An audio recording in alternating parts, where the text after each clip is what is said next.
Boa tarde a todos, a todas.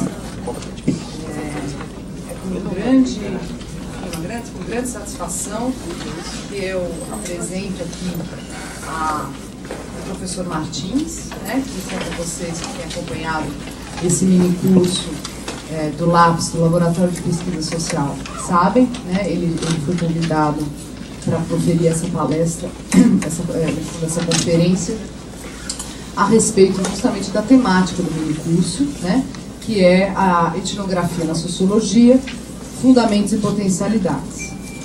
Aproveito também, antes de entrar propriamente na apresentação do professor Martins, eu queria também agradecer aqui a presença da professora Ângela, que coordena o Laboratório de Pesquisa Social, né, e que justamente tem se empenhado, né, em montar uma agenda, não só de mini cursos, mas também de conferências ao longo, de seminários ao longo do semestre. Ela estava aqui chamando a atenção para o fato de que vocês vão receber logo mais uma folha, meio que um folderzinho, indicando todas as atividades do semestre, a agenda para esse semestre, né? Mas eu, antes de passar para o professor Martins, eu gostaria, enfim, vou apresentá-lo brevemente, mas quero só para, já que essa palestra ela foi, digamos, encomendada, né, ela é sob medida, né, para os fins desse mini curso, eu gostaria só de relembrar aqui para vocês, né, por que a gente chegou, que a gente vai chegar aqui nessa fala do professor Martins, para a qual, aliás, eu, digamos, sugeri como tarefa, né, que vocês lessem um capítulo bem específico do livro Aparição do Demônio na Fábrica, né, que é um texto etnográfico dele sobre as cores, os cheiros e sons do subúrbio, né?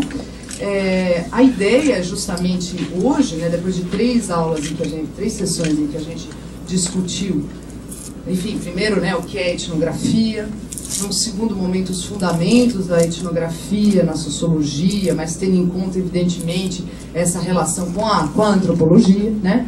E aí eu fiz aqui uma proposta de que a gente pensasse, quer dizer, as possibilidades, as potencialidades da etnografia se mostram tanto para o antropólogo quanto para o sociólogo, sem confundir papéis e tal, se a gente leva a sério de que a gente está aqui falando de um modo de conhecer a vida social, né? Essa é um pouco essa perspectiva epistemológica, né? Essa proposta que eu fiz aqui para vocês.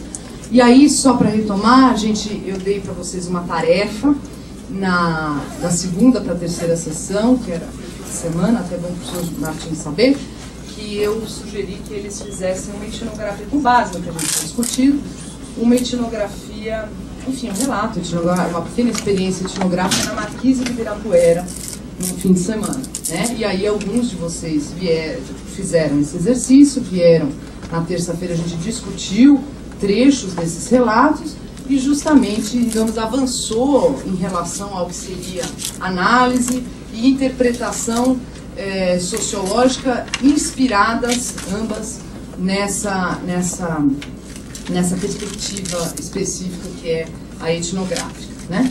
E aí, justamente para fechar, para coroar esse processo todo, é que a ideia hoje realmente, eu fico muito honrada com a presença do professor Martins, porque ele certamente enfim, um dos sociólogos que mais tem não só defendido a etnografia, né, no Brasil, dentro da sociologia, mas que tem realizado isso na sua prática de pesquisa, nos seus textos, ao longo mesmo de uma trajetória, enfim, já bastante longa e da qual eu aqui brevemente vou falar, né?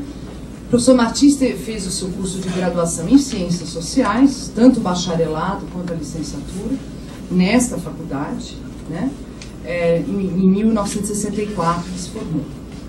Fez o mestrado em Sociologia também por essa universidade, em 66, e depois o doutorado em Sociologia em 70. Atualmente ele é professor titular aposentado da Universidade de São Paulo. Professor visitante da Universidade da Flórida, em 1983, fellow de Trinity Hall e professor da Cátedra Simão Bolívar da Universidade de Cambridge, nos anos de 93 e 94, professor visitante da Universidade de Lisboa, em 2000, E também ele foi membro da Junta de Curadores do Fundo Voluntário da ONU contra as Formas Contemporâneas de Escravidão entre 1998 e 2007. É um sociólogo que tem docência e produção científica em algumas áreas, né, que ele, enfim, privilegia e até aparece no seu currículo Lattes, que ele chama de Sociologia da Fronteira, Sociologia dos Movimentos Sociais, Sociologia da Violência, da Vida Cotidiana e Sociologia Visual. Além disso, ele tem feito pesquisa e escrito sobre a questão agrária, sobre fotografia e sobre o subúrbio. Enfim, além de tudo, é professor emérito da Faculdade de Filosofia, Letras e Ciências Humanas da USP e professor honoris causa da Universidade Federal de Viçosa e doutor honoris causa da Universidade Federal da Paraíba em 2013, ambos em 2013. É isso, e eu passo a palavra para o professor Martins.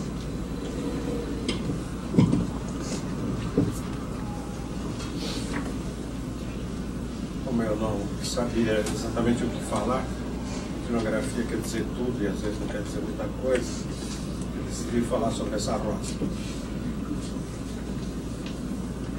Essa rosa vem do jardim da minha casa, foi colhida agora há pouco, antes da chuva.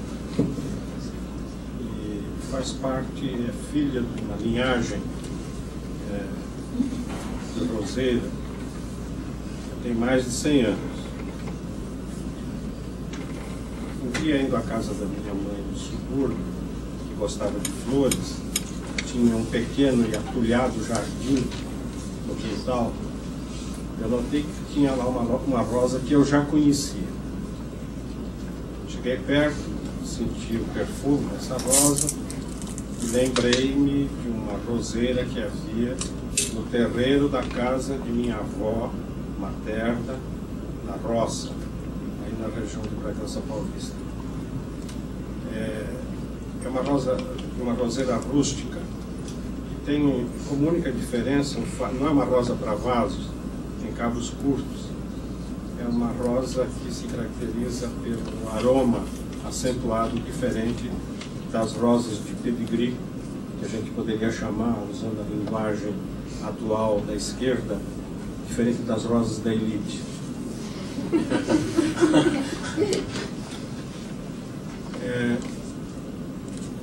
Eu fiquei muito tocado e peguei eu sou bom para plantar rosas. Eu peguei uma muda da roseira da minha mãe e plantei no quintal da minha casa. Na minha casa o jardim fica nos fundos, como parte da casa, não as pessoas de fora verem o meu jardim. Não é que eu me incomodo que elas vejam o jardim, mas é que eu quero ver mais do que elas. Então, estão lá praticamente dentro da casa.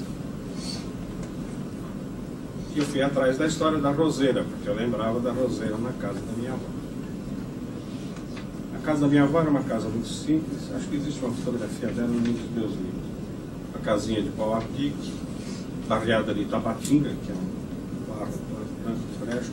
A cidade de São Paulo teve casas brancas por causa da Tabatinga, do prédio da TI, tanto que a rua mais antiga de São Paulo ainda tem o mesmo nome há mais de 400 anos, que é a Rua da Tabatinguera, que ia dar na Tabatinguera, onde se tirava a Tabatinga para as casas da cidade, para branquear as casas.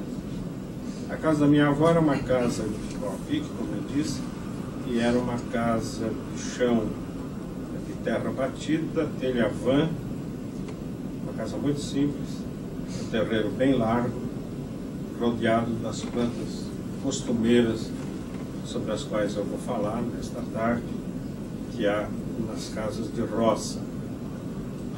Diante da porta da cozinha da minha avó, tem uma distância bem larga entre a parede da casa e a cerca que separava o terreno das plantações. Era uma família de sitiantes, pobres, imigrantes, chegados ao Brasil em 1913, com passagem subvencionada pelo governo de São Paulo para substituir escravos das fazendas de café desta região. A distância não é muito larga e essa roseira cresceu colada na cerca de varas, que é uma artesania de cerca muito simpática, muito bonita, existe no Brasil inteiro. Eu gostava, eu era menino, não era fresco, mas gostava de sentir o perfume da roseira da minha avó. E descobri que minha avó também. Ela amava a roseira. Vasculhando mais a história, eu descobri que essa roseira veio do terreiro da casa de uma preta velha chamada Inha Florinda, que foi escrava na Fazenda Velha, no que é hoje o município de Pinhalzinho, na região da Bragantina.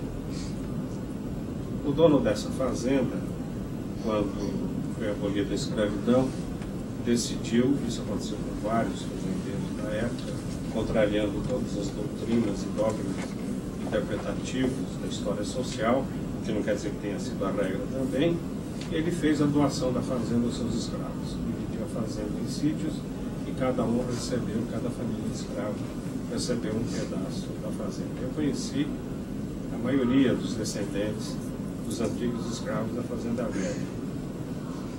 E conheci também o terreiro da casa da Inha Florinda. A casa não existia mais, existia uma outra casa, e ainda as plantas que ela havia plantado, era um terreiro cercado de plantas.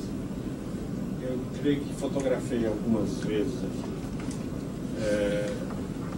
E fiquei sabendo, então, à medida que eu fui indagando, que quando eu nasci, minha mãe, 50 anos depois da abolição da escravatura, minha mãe me levou da casa dos meus avós para ser batizado pelos meus avós, e fui levado também para conhecer Inha Florinda, isso é, para que ela me conhecesse e ela me carregasse no colo.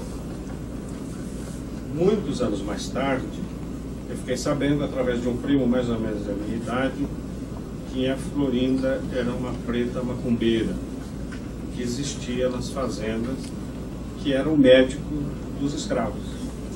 Há documentos aqui em São Paulo, na Ordem de São Pedro, por exemplo, que o abade manda pagar um agrado para um macumbeiro de uma de suas fazendas para tirar o banzo dos escravos.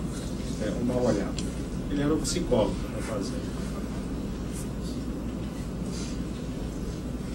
Provavelmente eu fui levado para os braços da Inha Florinda para ser também iniciado no âmbito do imaginário que ela representava e no qual estavam situados todos os moradores daquela região, pretos e brancos, imigrantes como a minha família, que rapidamente se tornou uma família bem caipira. Os meus primos todos falam dialeto caipira, com extenso vocabulário em Nhangatu e pronúncia muito acentuada, claramente caipira.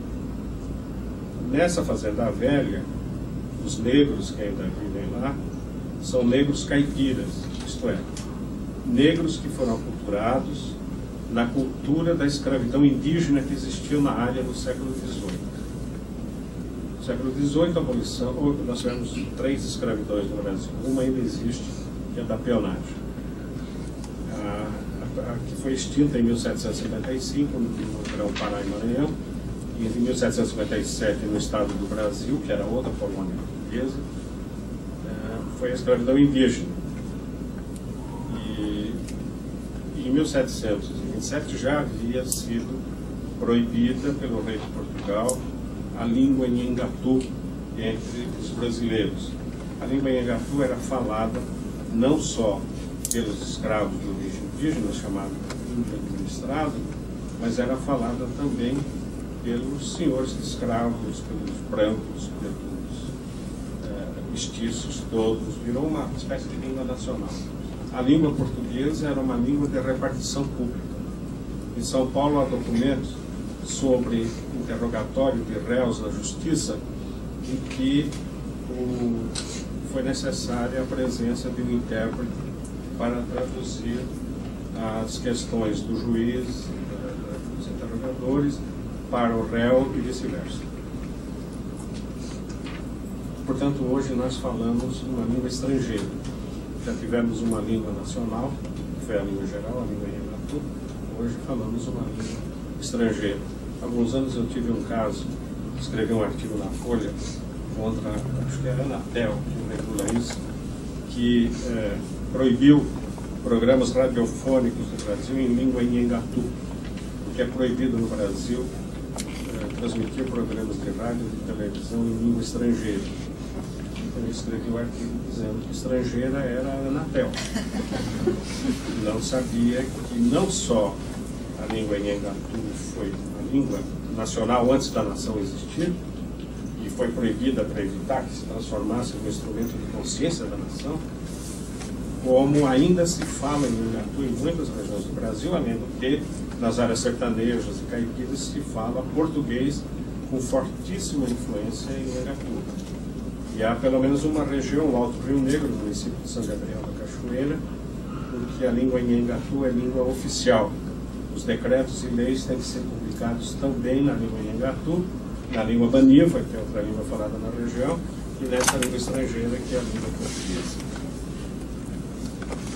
Bem, provavelmente a minha visita em Florinda foi para me abrigar também no imaginário e nas bênçãos da sua origem negra e caipira, no fim das contas. Eu descobri depois que várias famílias nessa região têm roseiras, parentes dessa roseira aqui. Ou seja, minha Florinda, que era uma escrava analfabeta, teceu a trama da sociabilidade caipira de toda uma região. E o símbolo dessa trama social é a sua roseira. As relações sociais são feitas de mediações. Se ficar discutindo relação social, patrão empregado, pai, mãe, irmão, irmã, isso tudo é importante e necessário, mas não é suficiente e não é tudo, e talvez nem seja o principal. Se vocês leram o livro sobre o demônio, vocês vão ver que um episódio de conflito de classes aparece numa fábrica importante, grande fábrica, através de um fenômeno, um acontecimento completamente distante do que Karl Marx poderia descrever e explicar. Eu estou fazendo crítica a Karl Marx. Também não estou pedindo a bênção a ele. Estou apenas tentando relativizar. Ele percebeu a importância de uma boa etnografia que ele era incapaz de fazer. Todas as tentativas que Marx fez de realizar trabalho de campo não foram bem sucedidas. Ele não foi capaz de fazer. Aqui é um sério problema. Ele era um filósofo, pessoal. Também não tenho nada contra os filósofos. Mas também não tenho nada a favor dos filósofos que querem substituir os sociólogos. Porque eu sou de outro sindicato. Sempre que eu faço pesquisa, eu costumo fazer essa coisa esdrúxula, que é me interessar por coisas como as flores da casa, as pessoas florescidas. Durante uma pesquisa enorme que eu fiz no Vale do Paraíba, em 1970, na roça, cobrindo o Alto Médio Paraíba. Pela primeira e última vez no Brasil se utilizou fotografia aérea. O levantamento era fotogramétrico já existente, acho que aqui no laboratório de fotografia, para determinar uma amostra probabilística muito difícil, mas que eu consegui. Difícil porque a fotografia aérea não é um quadrado que cobre uma área exata. O avião está voando e vai fotografando. Ele fotografa sempre 60% da fotografia anterior na nova fotografia, de modo que isso para corrigir a curvatura da Terra. Então isso, você não pode sortear uma fotografia e imaginar que está calculando uma amostra, porque ela é altamente tendenciosa, quer dizer, a mesma área está dentro de 2 ou 3 fotografias. Você precisa selecionar as fotos, convidar 2 estudantes de geologia, naquele tempo não existia o GPS, nem o campo, e determinar aproximadamente a área e, em seguida, fazer a listagem dos bairros rurais que estivessem majoritariamente naquele retângulo. E deu uma amostra bem razoável. Eu não queria trabalhar com nada intencional. Pela primeira vez, alguém no Brasil queria trabalhar com população rural sem ir lá fazer pesquisa, porque tem um amigo que é fazendeiro na região, que entre nós, é o caso de parceiros do Rio Bonito, do Cândido, que não tira o mérito do trabalho, apenas indica uma das limitações que nós, sociólogos, temos por falta de recursos, por 1000 razões técnicas, não muito científicas, nesses casos, que nos obrigam a fazer isso. O Pierre de Monbeg escreveu Pioneiros e Plantadores, indo às fazendas dos amigos que ele fez aqui no Brasil, quando veio assumir a cadeira de Geografia. É válido, de alguma forma. Só que eu queria escapar das eventuais limitações desse tipo de relacionamento e de mediação, que pode ser restritivo, né? A gente não sabe quanto o outro está dizendo, porque acha que você é amigo do dono dele, do patrão dele. Então esse é um problema muito sério. E eu acho que a pesquisa deu muito certo, foi feita com muita dificuldade. Na época eu quis levar alunos para me ajudarem como auxiliares de pesquisa. Consegui uma pequena verba da FAPESP, então era um trabalho pago, não era maravilhosamente pago, mas era um trabalho que tinha uma remuneração, claro, eles iam aprender comigo a fazer trabalho de campo. Modéstia à parte, eu já tinha uma razoável experiência. Não consegui um único aluno. Os alunos de ciências sociais, isso acontece até hoje, infelizmente, acham que sociologia rural é coisa de caipira, é coisa de professor incompetente, que não sabe o que é teoria sociológica. A boa sociologia é a que se faz em Paris.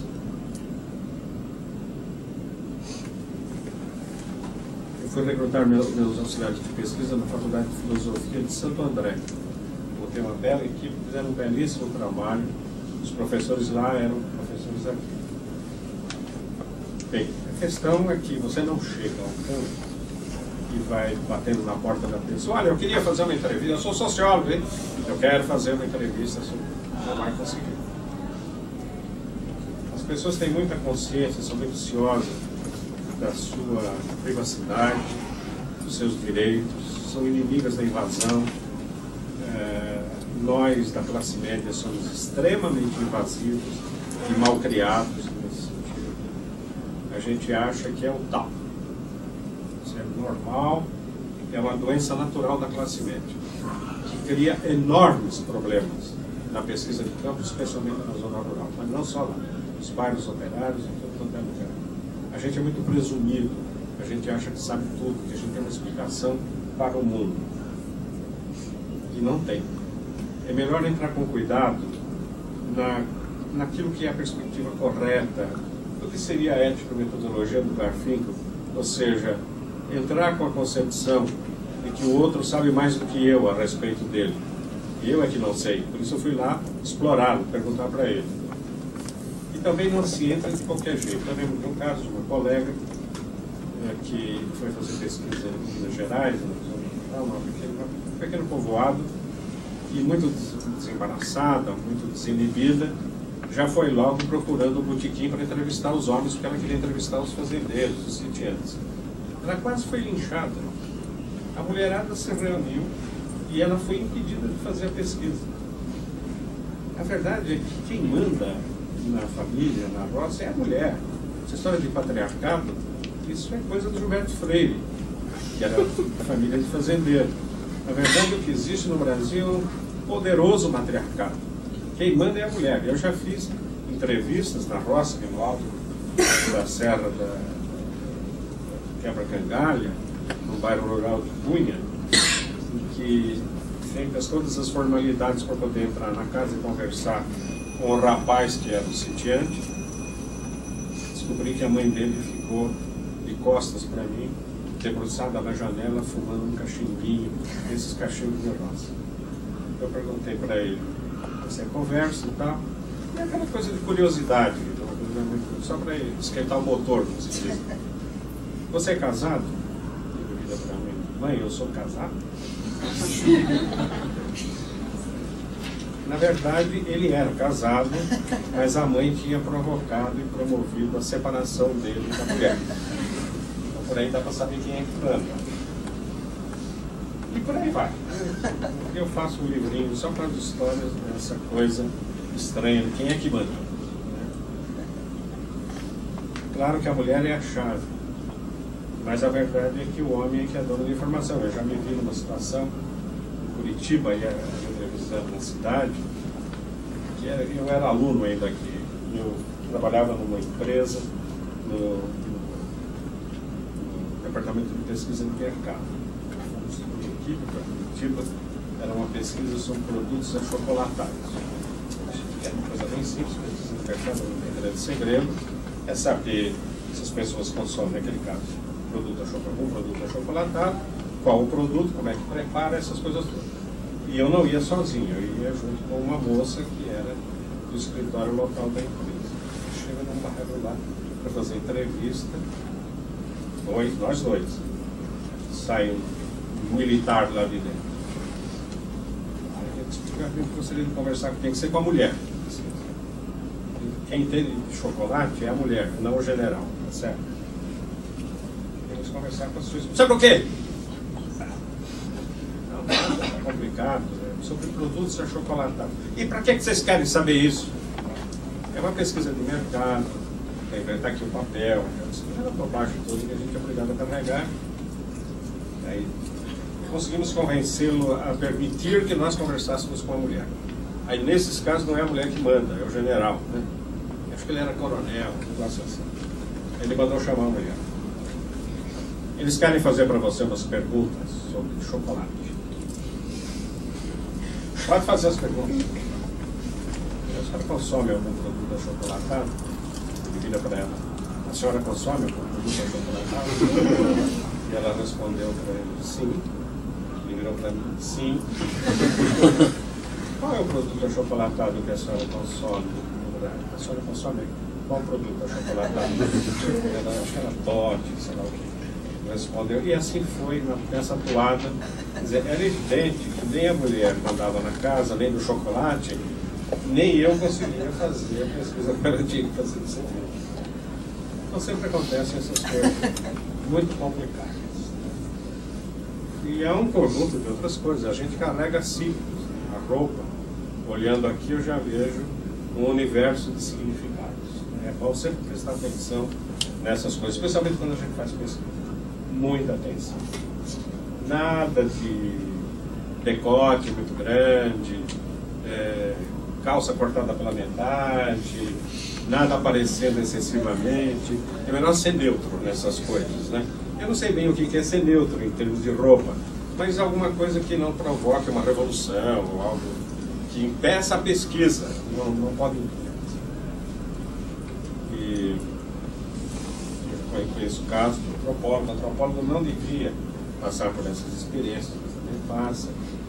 Um que chegou numa região, um grande antropólogo, por sinal. E o tipo de pergunta, o tipo de postura dele, ele tinha muita resistência a conversar, a reconhecer a legitimidade do povão simples, da roça, de ter uma interpretação válida sobre as coisas. Ele tinha um certo problema com isso, fazia muita crítica em relação a mim, porque eu era muito ingênuo e aceitava que o povo é inteligente, ninguém é perfeito. E numa certa altura da pesquisa ele descobriu que a comunidade que ele estava estudando já tinha desenvolvido uma interpretação de quem ele era. Ele era nada mais, nada menos que o enviado da besta fera. Naquela região, que é a região amazônica, a besta fera é uma figura assustadora, uma coisa muito complicada. Mas também não é complicada, mas não tão impossível de decifrar. A besta fera está associada ao dinheiro. Essa é uma boa definição para o dinheiro. Porque o número da besta, vocês sabem, é 666. Está lá na Bíblia, no livro do Apocalipse. Ler a Bíblia também ajuda a ser bom pesquisador, certo? Num país que é religioso como este, é católico como este. Aliás, eu ouvi isso do Francisco Julião. Dei carona para ele uma vez, quando ele voltou ao exílio, ele contando. Ele descobriu que não adiantava ler Karl Marx para fazer todo o trabalho das ligas camponesas estavam nascendo. Ele tinha que ler a Bíblia. E quem ensinou isso para ele foi o marido da Elizabeth Teixeira, que foi assassinado, líder das ligas, e que era evangélico. O povo da roça aqui você só fala através da Bíblia, das figuras bíblicas, das alegorias, das imagens, do imaginário bíblico. Esse é um país do imaginário bíblico. Nem o Lula escapou. Quando o Lula tomou posse, quando foi tomar posse, ele resolveu ir num voo comercial, ele e a esposa. E no meio da viagem, o maior temporal, todo mundo assustado, foi muito violento o temporal. O Lula levantou e foi à cabine do piloto conversar com o piloto. Imediatamente, a tempestade amainou. Cheguei em Brasília, entrevistaram os passageiros, como é que foi viajar? Olha, o nome poderoso. As pessoas desembarcaram, muitas, não todas, obviamente, crentes que ele tinha apaziguado a tormenta. E nos dias seguintes foi isso, havia romarias. A Granja do Torto, onde ele estava hospedado, as pessoas queriam tocá-lo. Que é o velho problema do rei taumaturgo, tocar o manto do rei, o manto de Jesus Cristo. Tem o poder, já que ele é o representante divino, tem o poder de cura dos leprosos, dos doentes, as pessoas todas. Lula teve que passar por isso, não é que ele tivesse trabalhado essa imagem. Eu não acredito que os marqueteiros tenham competência para inventar essas coisas, nem os políticos, entre nós, que é um erro da parte deles.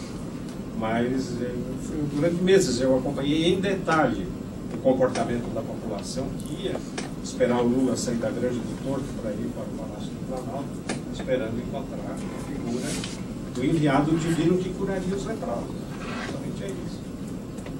Mas enfim, a ideia da besta-fera na região amazônica surgiu muito, se desenvolveu, voltou a se manifestar, muito associada à violência econômica contra os poceiros, expulsos da terra, contra as populações indígenas, tudo feito em nome do dinheiro, quer dizer, em nome da grande fazenda, do grande capital, apoiado pelo governo federal, com os créditos subsidiados, incentivos fiscais. Então, todas as vítimas, eu estava fazendo uma pesquisa com essa população. População das vítimas. Todos sabiam que era o dinheiro que estava por trás da violência que sofriam. E conversando com muitos, aqui e ali, eu trabalhei em toda a região amazônica, sozinho, desde a pré-Amazônia maranhense até o Acre, Rondônia, passando pelo atual Tocantins, Goiás, norte do Mato Grosso. Viajei muito durante anos. As pessoas me explicavam, mas por que é a besta-fera? Se você somar o número das cédulas do dinheiro em circulação, que número que dá? Na época era 500 cruzeiros, 100 cruzeiros, 50 cruzeiros, 10, 5 e 1.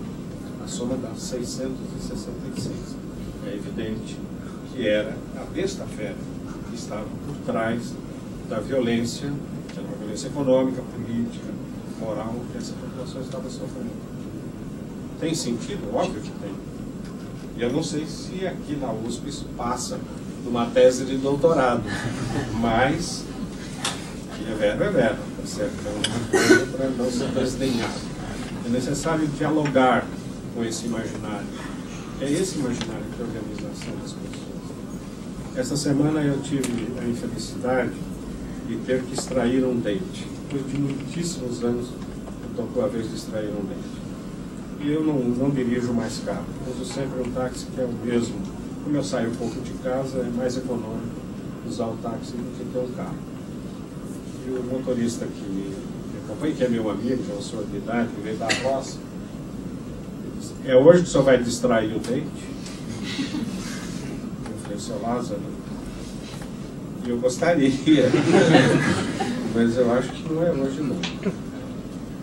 E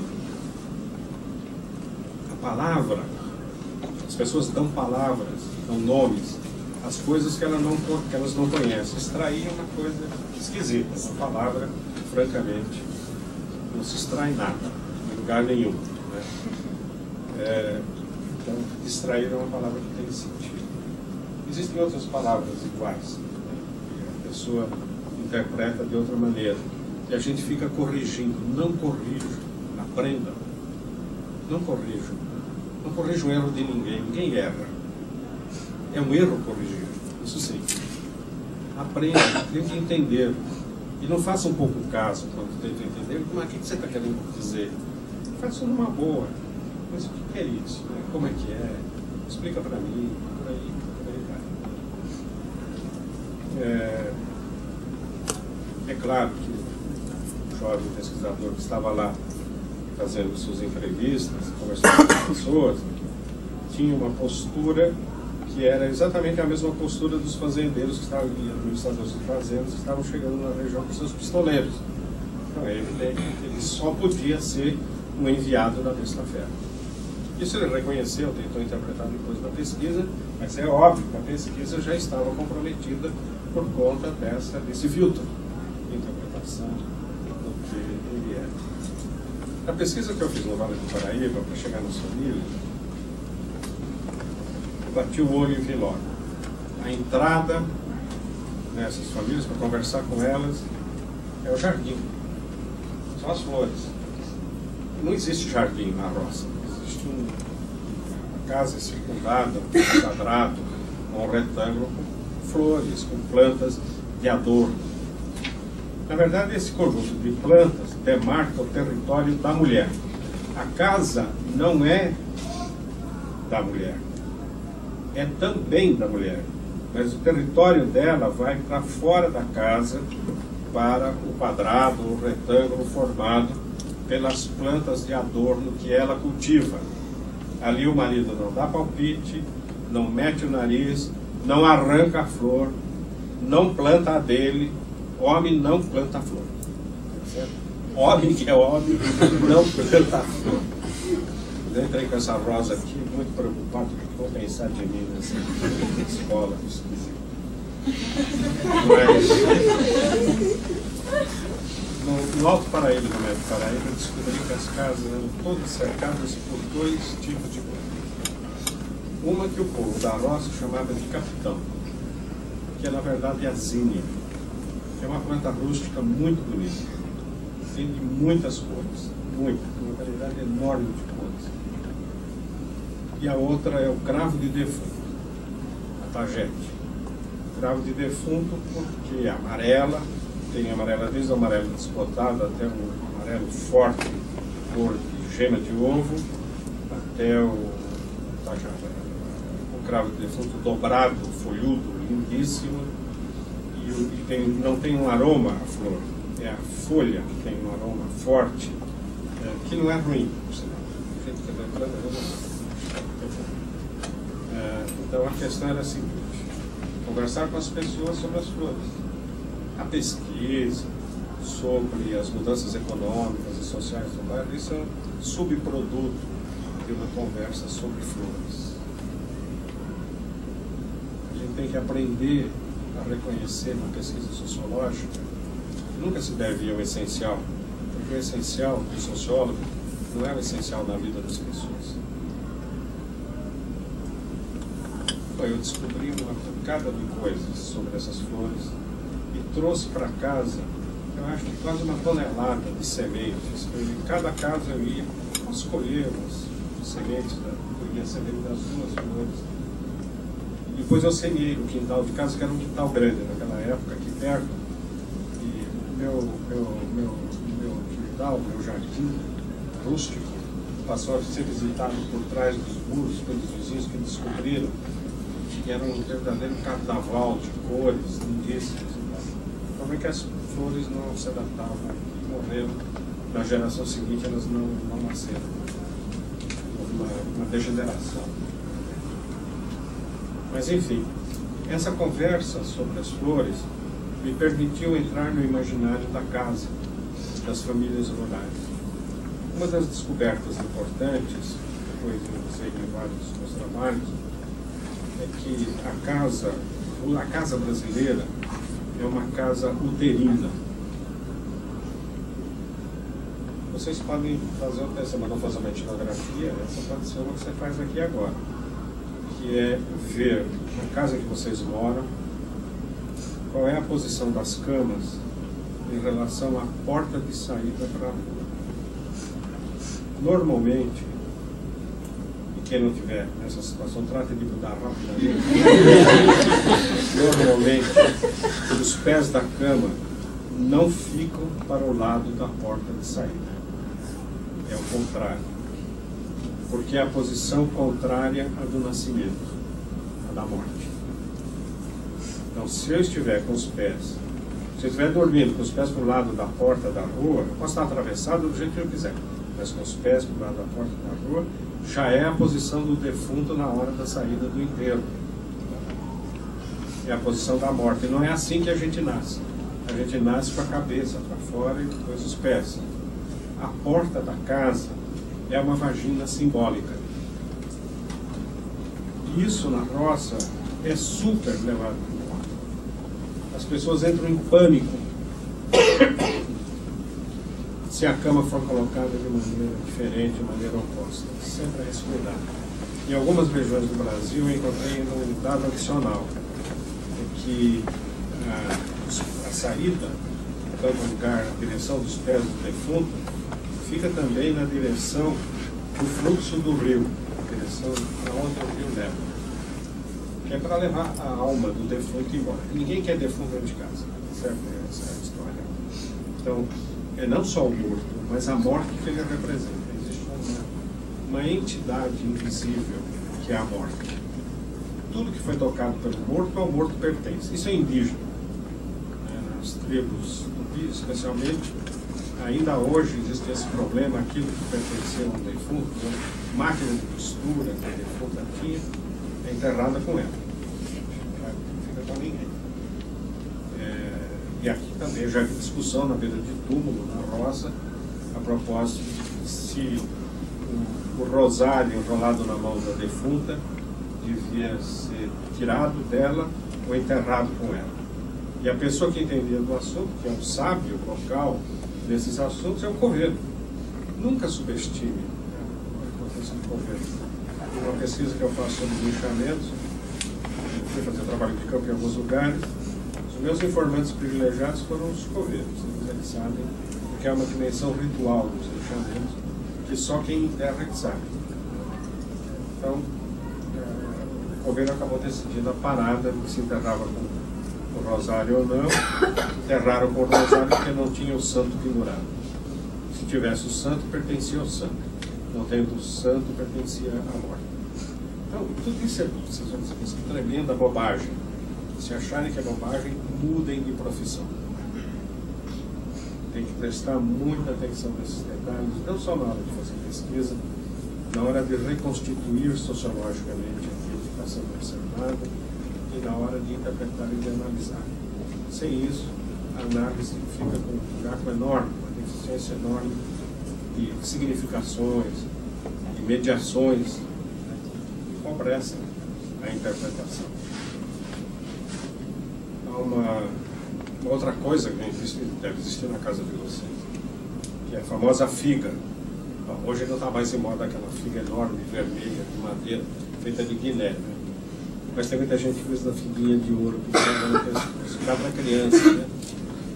Vocês sabem o que é a figa? A figa é um pênis penetrando uma vagina.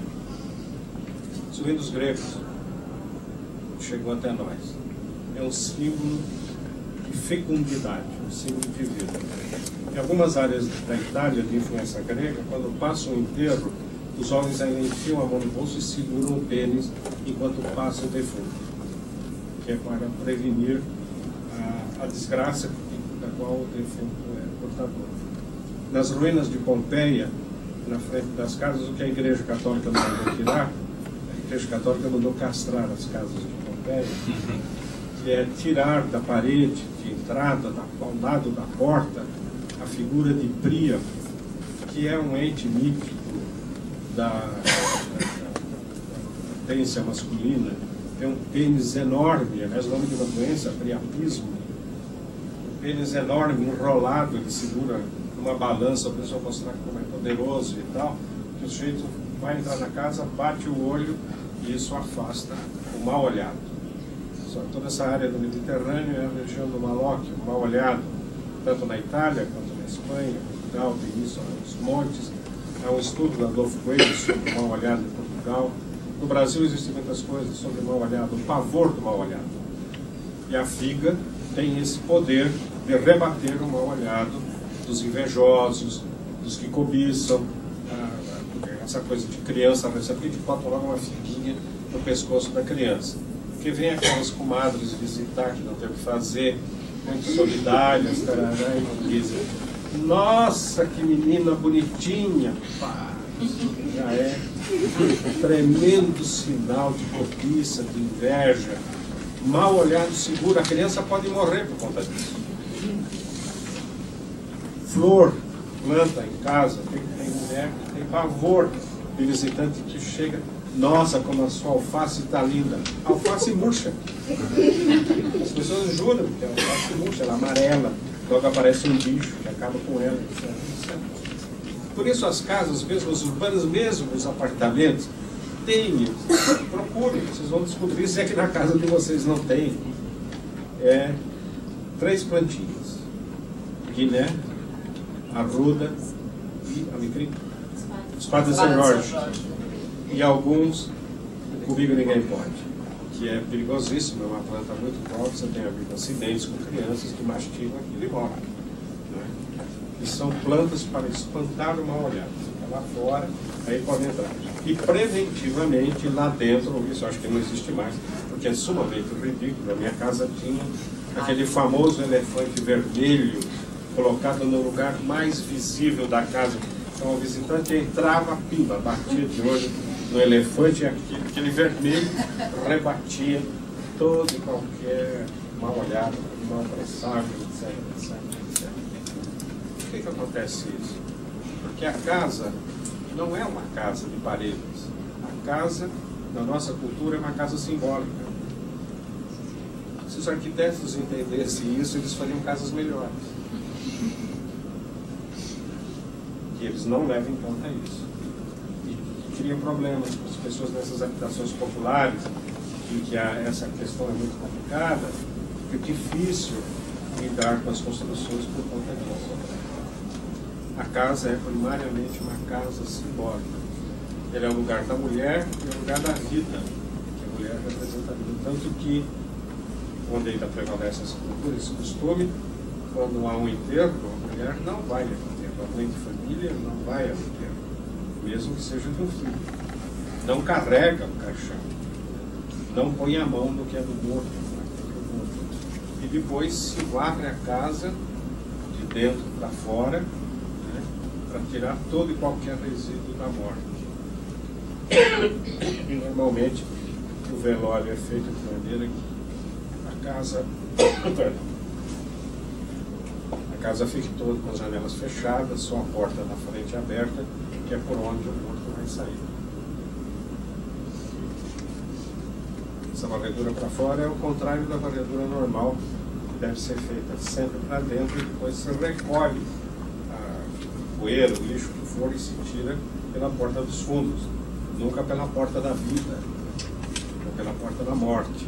Isso acarreta uma série de coisas. Bom, eu não estou fundando uma religião, não preciso ficar preocupado. Vale a pena ler os antropólogos. Acho que a sociologia brasileira cometeu um grave erro ao se afastar da antropologia. Nós ainda somos um paraíso da antropologia. Foi isso que Lévi-Strauss veio viver no Brasil. O Roger Bastille, que foi uma grande figura dessa orientação, veio ver no Brasil. Eles vieram ver aqui o que já não existia na Europa. Eles vieram aqui ver justamente esse nosso passado que persiste no presente, que é combinação de tempos, é uma variedade de tempos e temporalidades. Isso deixaram sempre muito claro.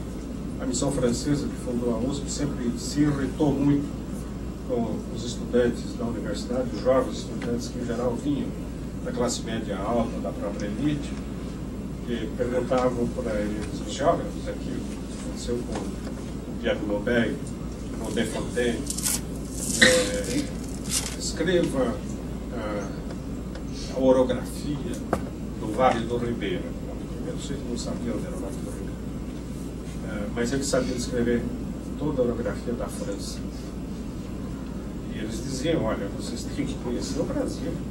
A França os franceses já conhecem, quer dizer, vocês conheceram. Vocês têm que descrever o Brasil, interpretar o Brasil. Isso significa adotar os códigos de Brasil que há na mentalidade popular, nos costumes, na espacialidade, enfim, na edificação da sociedade e das suas mediações. A etnografia é importante por isso.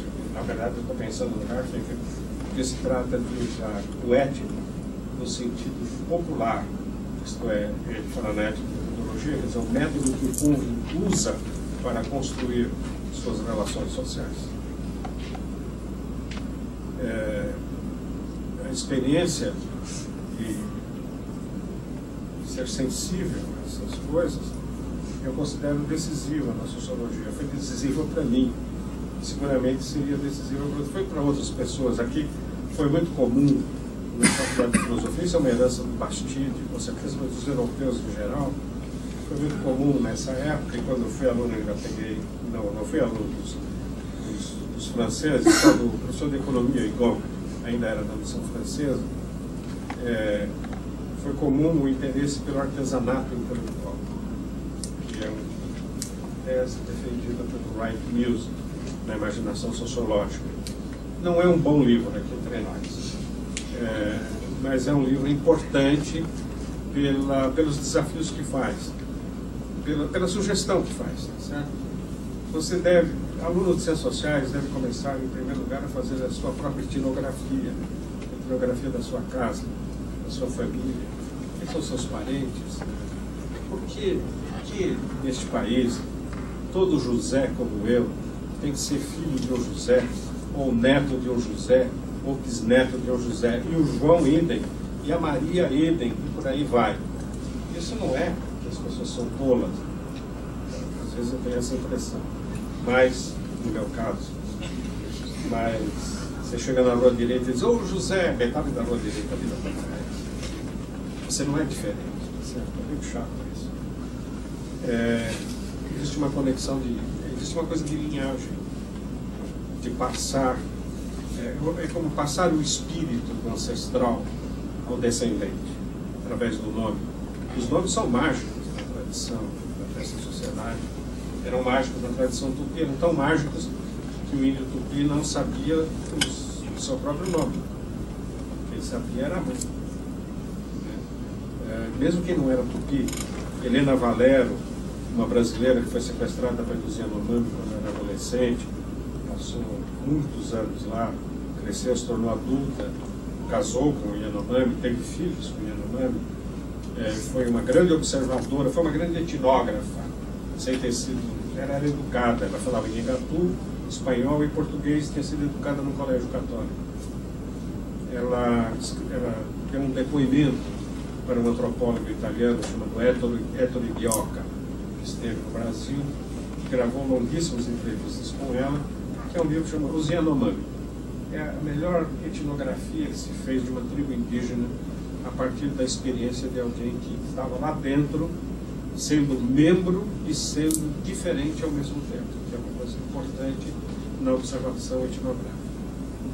Ela era membro, mas não era incorporada como membro porque ela vinha de fora. Isso aconteceu com muitas tribos indígenas, onde houve raptos até 1976 no Brasil. Índios raptando brancos, brancos raptando índios.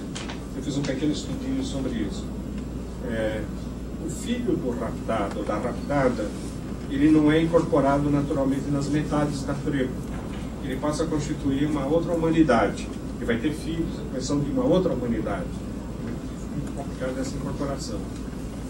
Mas vai ser uma pessoa que vai ter a perspectiva do duplo para poder observar de dentro e de fora ao mesmo tempo.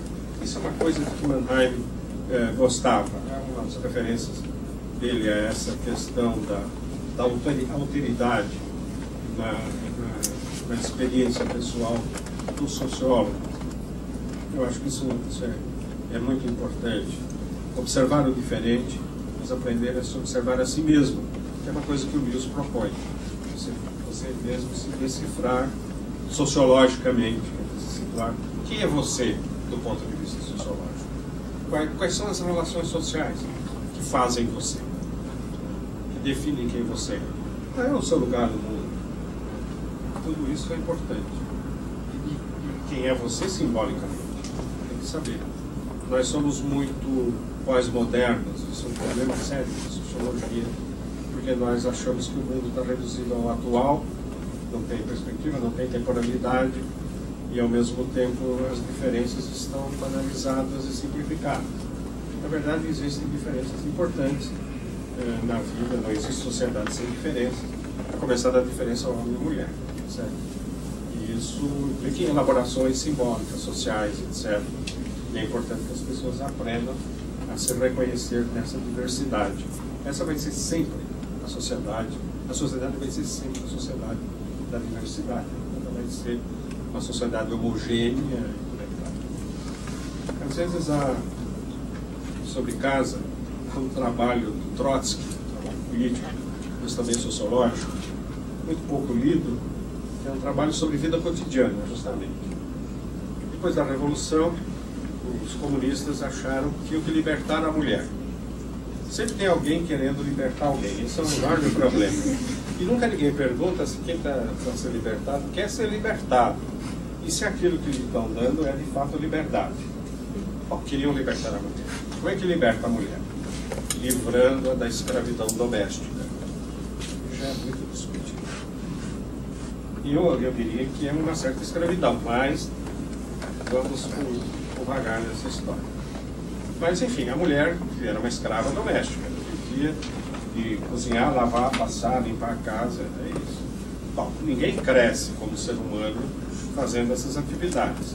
Pode até crescer, desde que seja uma opção de crescimento, pode ser, mas não necessariamente. Então ele resolveu criar as cozinhas coletivas. Os comunistas sempre pensam em soluções coletivas. E mesmo quando as pessoas não querem ser coletivizadas, e mesmo quando não funciona. Tentaram a coletivização da agricultura, foi um desastre. Isso provocou a fome na Rússia, a fome dos anos 20. Foi um tremendo, morreu gente por causa disso. Porque era uma estupidez agronômica enorme. Não há como fazer isso, coletivizar a agricultura. Algumas plantas não suportam a coletivização. Não há planta socialista. Isso é um problema. Então ele coletiva as cozinhas. Foi a maior reação feminina contra a Revolução. Não foi contra ele, foi contra a Revolução. Aí ele vai tentar descobrir, era uma população que mal estava saindo da servidão da guerra. Descobrir que o sonho das mulheres era ter sua própria família, sua própria casa. Não por generosidade, mas para mandar na família, claro. Para ter a autoridade da mulher na família, que era um valor importante na tradição camponesa. Então a superação era compreensível que se pretendesse, mas tinha que ser feita de uma outra maneira. Discutir com as pessoas, conversar. Tem que ter tempo para ler, para ir ao teatro, ao cinema, sei lá, para discutir política e por aí vai. Tudo bem, mas é preciso que a vítima opine. Não é assim que o comissário chegue lá e impõe. Eu visitei em Cuba, acompanhado pelo irmão do Fidel, o Raul, o irmão mais velho, que é um fazendeiro, uma fazenda coletivizada, que é um figuraço. Eu e várias pessoas, Antônio Cândido estava nesse grupo, eu e várias pessoas. Nós fomos a Cuba como membros do júri do Prêmio Casa das Américas. E nos ofereceram várias coisas, uma delas visitar a fazenda do Vale de Picadura, que é um lugar que foi preparado especialmente para os experimentos genéticos de raçamento de gado rústico para produzir gado que tivesse uma grande produção de leite. Porque o problema dependia muito do leite em pó importado dos Estados Unidos, isso era um problema. O Canadá e a Holanda ofereceram as matrizes de vacas leiteiras maravilhosas, que foram cruzadas com o gado rústico de Cuba, e foi nessa fazenda que fizeram o experimento. Eles produziram matrizes leiteiras de altíssima produtividade. Uma dessas vacas produzia mais de 100 litros de leite por dia.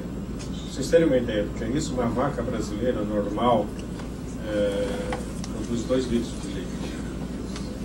Só se ela for uma vaca de raça, cuidada de condições especiais, ela vai produzir mais. Mas solta no pasto, tem 2 litros de leite por dia. Essa vaca se transformou em heroína nacional. Ela é tão importante quanto o Che Guevara. Fizeram um monumento a ela. Existe um monumento a essa vaca. Tinha um Uber enorme. Ela alimentou inúmeras crianças em Cuba. É justo que você reconheça. É uma coisa esquisita, vou falar para ele. Mas é justo que você reconheça, para valorizar o trabalho dos geneticistas, do pessoal que fez toda aquela atividade. E os sitiantes que ocupavam o Vale de Ditadura foram removidos, foram desapropriados, indenizados e removidos para um outro lugar com a seguinte retribuição: um emprego nessa fazenda maravilhosa e uma moradia numa colônia que eu visitei, colônia Vitória do Vietnã, que é a colônia, é uma vila, com um centro cultural, isso em Cuba é muito importante, uma lavanderia coletiva, enfim, uma tentativa de diminuir o fardo do trabalho doméstico na linha de emancipar a mulher, de que ela possa ir ao teatro, ir ao cinema, ler um livro, debater o que ela quiser e tal, assim por diante. E eu fui visitar. E era uma coisa esquisita, porque eram sobradinhos colados. Então tinha uma fila de sobradinhos embaixo, e em cima outra fila de sobradinhos com uma escada de saída por trás. No meio havia um dente, uma falta de sobrado. E eu fui visitar essa casa. Mas estranho, a sua casa é a única que não tem um outro apartamento em cima. Eu não quero ninguém morando em cima da minha cabeça. Quando vieram me oferecer, fazer essa oferta de sair da terra e vir para cá nessas condições, eu aceitei, mas eu impus o seguinte: não quero ninguém morando em cima da minha cabeça. Se vocês fizeram um apartamento embaixo e ninguém em cima, tudo bem. Então fizeram. Tem um apartamento dele embaixo e nenhum em cima. Está livre. É uma coisa esquisita pra caramba. Isso significa que o socialismo às vezes não tem bons argumentos para convencer as pessoas. Mas o que mostra a dificuldade para se lidar com esse imaginário popular, que todo mundo entrou, tudo bem que morar é morar, faz, seja boa casa, certamente era muito melhor do que a casa de campo que eles tinham, que eram casas de pau a pique, no entanto, cheio de exigência esquisita. Também, no direito, se o socialismo não pode garantir isso, vai garantir o que exatamente? Enfim, a experiência do pesquisador de sociologia num país como o Brasil depende muito, repito aqui, de um diálogo intenso com a antropologia. Eu fico bastante preocupado com o fato de que o catálogo dos temas discutidos na Unpox pelos sociólogos em comparação com os antropólogos é cada vez mais pobre. Os sociólogos estão perdendo a dimensão antropológica da realidade brasileira. Ao mesmo tempo, a reunião da Sociedade Brasileira de Sociologia, em comparação com a ABA, é também pobre. Não tem, a temática é pobre, tem um conjunto grande de temas, mas relativos a questões muito geladas, né? Se a gente fala em quente e frio, que muitas vezes se adota no meio popular, é muito frio. A compensação, a antropologia está entrando nos temas sociológicos e com êxito, com ganhos reais, tem que ser respeitado. Enfim, esse é o cenário que eu poderia descrever. Flores não são um tema raro. Eu conheci na Cambridge Jack Good, um antropólogo do St. John's College. Ele é amigo de amigos meus, encontrado na casa desses amigos. Ele tem um livraço sobre flores, que ele escreveu quando estava no serviço militar. Estou desconfiado que o comandante não ficou sabendo da pesquisa. Ele estava na África, numa colônia inglesa. Então, para tentar temperar essa coisa, serviço militar, que é uma chatice, na África, que deve ser outra chatice, ele resolveu observar o que as pessoas faziam com as flores. Colheu muito material e escreveu um livro que é uma referência hoje sobre a antropologia das flores. É muito interessante. Enfim, é um conjunto grande de coisas que devem ser observadas. Eu tive várias experiências pessoais nessa área. Eu dei muito curso popular para trabalhadores, para índios, para todo mundo. Foi durante a ditadura, era uma atividade conectada com a minha pesquisa, mas era também uma necessidade da circunstância daquele momento. Muita gente fez isso. Muita gente na universidade. O Carlos Rodrigues Bretão fez, as pessoas fizeram. E uma das experiências dramáticas que eu tive, eu sempre menciono, vocês provavelmente já me ouviram falar disso, foi Jaboticabal, eu acho. Fui convidado pelo sindicato dos trabalhadores rurais para passar 2 dias com os boias frias da região, no salão, para discutir as relações de trabalho no campo. Eram cortadores de cana. Naquela época, as usinas de cana tinham resolvido pagar o salário não mais por hora de trabalho, mas por tonelada de cana cortada. Então, um trabalhador, por dia, tinha que cortar determinada tonelagem de cana. E, aparentemente, a imensa maioria deles não conseguia. Era sobre-humano que tinha o imposto a eles. Eles levavam tiraram as crianças da escola e levavam as crianças para Canavial, para o que eles chamavam de completar o salário. Então, o salário do trabalhador da cana era ele e o filho dele.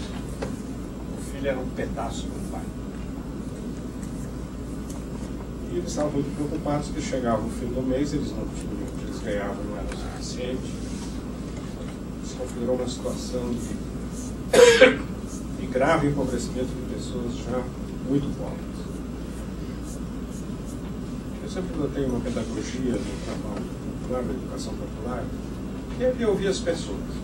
Uma vez eu disse ao Lula, que disse que eu ajudasse, eu não sou membro de partido político, nunca fui, mas o Lula conversou comigo 2 ou 3 vezes antes de fundar o PT, uma das vezes que eu ajudasse o PT a dizer aos trabalhadores rurais qual era a situação deles.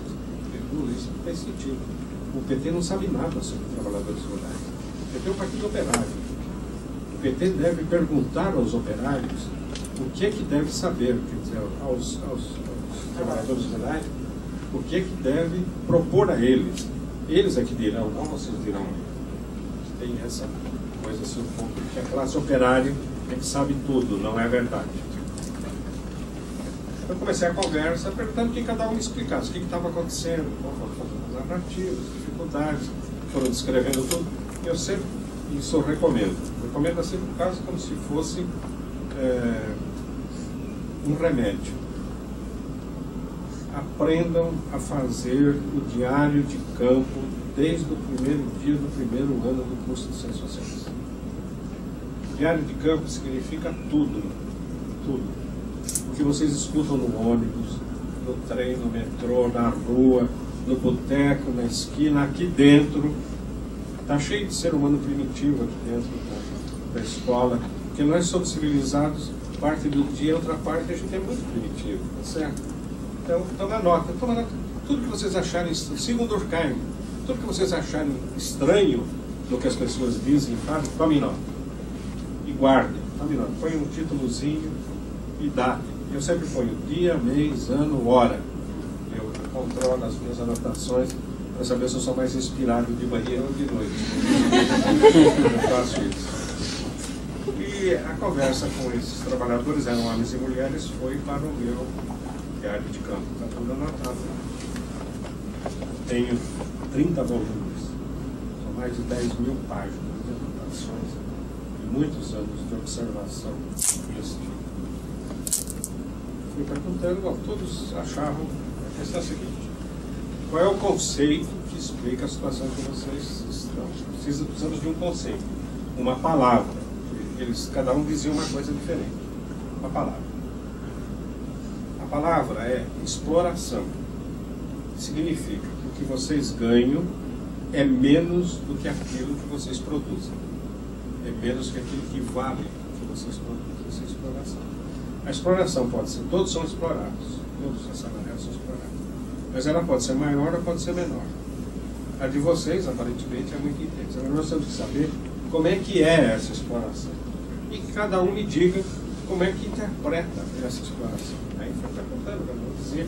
A maioria achava que eram explorados, não porque o patrão pagava mal, mas porque o dono da venda vendia os produtos necessários à família, arroz, feijão, açúcar, sal, por preços exorbitantes. Quer dizer, eram vender ou poupar. Isso é muito interessante. Isso é uma coisa que de fato preocupou Marx. Como é que o trabalhador interpreta fenomenicamente o mundo em que ele vive e as relações que ele vive. Isso é bem marxiano. Cada um dá uma explicação. Chega a vez de uma senhora, estava ela e o marido, jovem, lembro que era bonita. Em geral, a mulher que trabalha na cana logo fica muito maltratada. É um serviço brutal. Eu perguntei se ela também se achava explorada. Ela disse: eu sou explorada. O que a senhora acha de explorada? Eu sou explorada porque quando eu faço o amor com meu marido, meu corpo dói. Quando eu estou cortando cana no canavial, meu corpo não dói. Isso quer dizer que o meu corpo não é mais meu corpo é do canavial. Nem Karl Marx, no seu esplendor filosófico, jamais foi capaz de ver a questão da exploração nesses termos tão amplos e tão absolutos, tão amargos. Há outras experiências. Durante muito tempo, eu acho que eu estou terminando por aqui, porque eu fico explorando vocês. Durante muito tempo, eu encontrei na Amazônia, no Mato Grosso, uma casa que eu fui hospedado, que era a casa do bispo, uma casa bem simples, no norte do Mato Grosso, um poceiro que estava envolvido na liderança de uma luta lá no Rio das Mortes. Nós estávamos hospedados lá mesmo. Ele tinha a rede dele, tinha muita gente que ficava hospedada. O pessoal vinha do sertão, botava a rede lá e ficava. Era um alpendre que dava um quintal. Eu reparei que havia um tumor enorme na sola do pé dele, acho que era o pé esquerdo. E conversei muito com isso. Ele me disse que pisou no estrepe, foi roçar um mar, machucou o pé e o tumor, aquela bola se desenvolveu. Depois desse encontro, São José Rodrigues, né, ele foi enviado pela Igreja Católica para Cuiabá para ser examinado. Foi examinado, foi operado, o tumor foi extraído, foi feita a biópsia, era um tumor maligno. Tiraram um pedaço da nádega dele, fizeram uma sola de pé novo, mas sugeriram que ele viesse para São Paulo para ser reexaminado no Hospital do Câncer. É um grande hospital. Grande hospital. Nível, hospital de pesquisa científica, foi admirador do hospital, trata as pessoas de uma impressionante. Ele foi mandado, tinha uma moça que trabalhava na igreja, o pai era médico, através dele conseguiram internar. E o médico do São José Rodrigues foi o Drauzio Varela, um especialista nesse.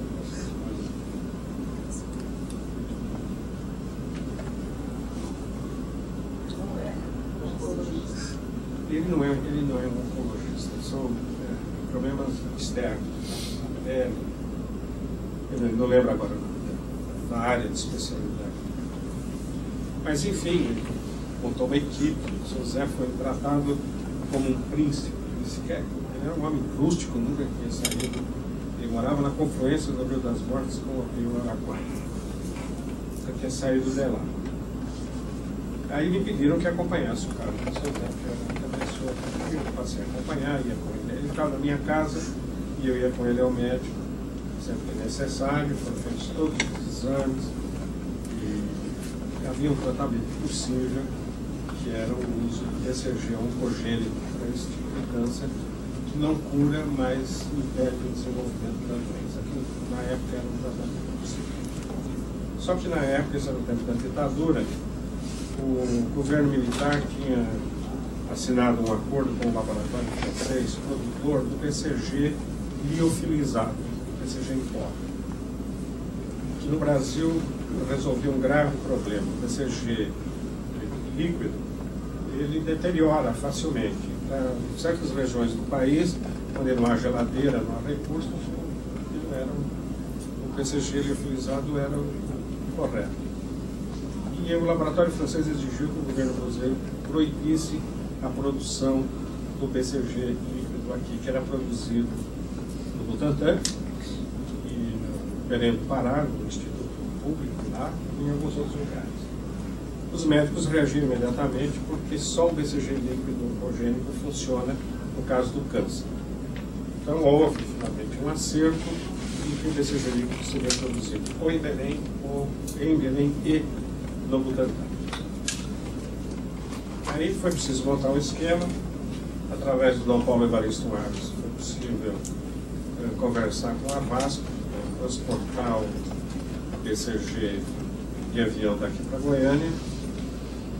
Eu, cada 15 dias, ia ao CEAGESP, comprava caixas de isopor, enchia de gelo, ia ao Butantan, comprava as vacinas, que eram baratíssimas, acomodava bem fechado para não vazar e nada disso, ia a Congonhas, despachava o remédio para Goiânia, onde uma outra pessoa, também amiga do pessoal da igreja lá, abria a caixa, trocava água por gelo, fechava e despachava essa caixa no avião da Votec, que era um bandeirante que descia o rio Araguaia até Belém, parando no caminho, e parava na Ilha do Bananal, na aldeia dos Índios Carajá, onde havia uma pequena pista, e ali um barqueiro, um milhomem, também amigo desse todo, recolhia a caixa, pegava o barco, subia até São Félix do Araguaia, entregava para uma freira, a irmã Irene, que tinha uma geladeira de querosene,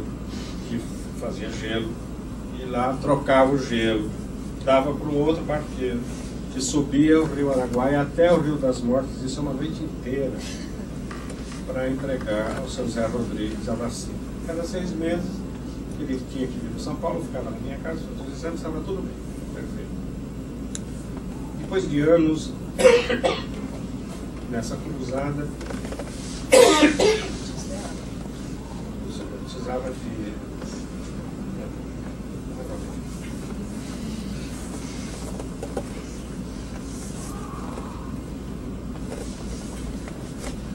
Depois de anos, um dia ele deixou de vir, porque estava marcado, consulta no hospital, não veio.